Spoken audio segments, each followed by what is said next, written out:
Friends எல்லாரும் எப்படி இருக்கீங்க? நம்ம இந்த வீடியோவில் வந்து பார்க்கக்கூடிய ஒன்று ரொம்ப வந்து யூஸ்ஃபுல்லான ஒரு வீடியோ தாங்க. நம்மளோட சேனலுக்கு நீங்கள் முதலடியாக இப்போ தான் வரீங்க அப்படின்னா மறக்காமல் சப்ஸ்கிரைப் பண்ணுங்கள், பெல் ஐக்கனை ப்ரெஸ் பண்ணி ஆல் அப்படின்னு வச்சுக்கோங்க. நாங்கள் போடக்கூடிய வீடியோக்கள் உங்களுக்கு நோட்டீஸில் வந்துகிட்டே இருக்கும், நீங்களும் பார்க்க முடியுங்க. வீடியோ பிடிச்சிருந்தா அப்படின்னா லைக் பண்ணுங்கள், ஷேர் பண்ணுங்கள், கமெண்ட் பண்ணுங்கள் எந்த மாதிரி வீடியோக்கள் வேணும் அப்படின்ட்டு. வாங்க வீடியோக்குள்ளே போகலாம். ஹலோ ஃப்ரெண்ட்ஸ், எல்லோரும் இருக்கீங்க. நம்ம இந்த வீடியோவில் வந்து பார்க்கக்கூடிய ஒன்று இந்த விவோ தரப்புலேருந்து வரக்கூடிய விவோ Y02A இந்த மாடலுக்கு உண்டான டிஸ்அசம்பிள் வீடியோ தான் பார்க்க போகிறோம்.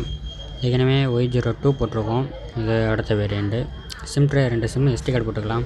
கேமரா ஒரு செல்ஃபி கேமரா, ஃப்ளாஷ் லைட்டு.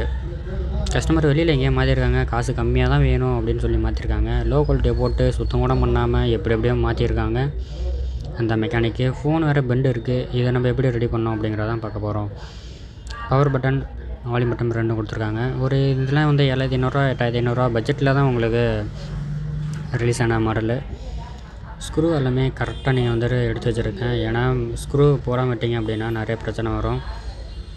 ஏர் ஸ்பீக்கர் கேட்காது, லவுட் ஸ்பீக்கர் கேட்காது, ரொம்ப பிரச்சனை வரும். மேலே இருக்கக்கூடிய காடி எடுத்தாச்சு, அதாவது பிளாஸ்டிக் அப்படின்னு சொல்லக்கூடியது. இதையும் நம்ம எடுத்தாச்சு. கீழே இருக்கக்கூடியது பேட்ரி கனெக்டரை வந்து ரிமூவ் பண்ணிடுங்க.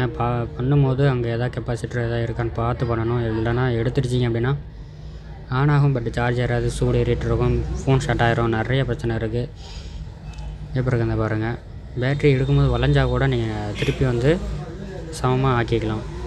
எப்படி இருக்கதை பாருங்கள். ஒரு கேமரா, செல்ஃபி கேமரா, அடுத்தபடியாக இது இருக்குது. கீழே வந்து சார்ஜிங் கனெக்டரு எப்படி இருக்குன்னு பாருங்கள். Earpiece, network section, display connector, on off step எப்படி இருக்குந்த பாருங்கள். இந்த இடத்துலேருந்து உங்களுக்கு ஒரே டிஸ்பிளே லைனில் உங்களுக்கு 3 கனெக்டர் வந்து வருது. அதனால் பார்த்து செய்யணும். கொஞ்சம் மிஸ் ஆனாலும் ஒட்டிட்டிங்க அப்படின்னு திருப்பி எடுக்கணும். நன்றி, அடுத்த வீடியோவில் பார்க்கலாம்.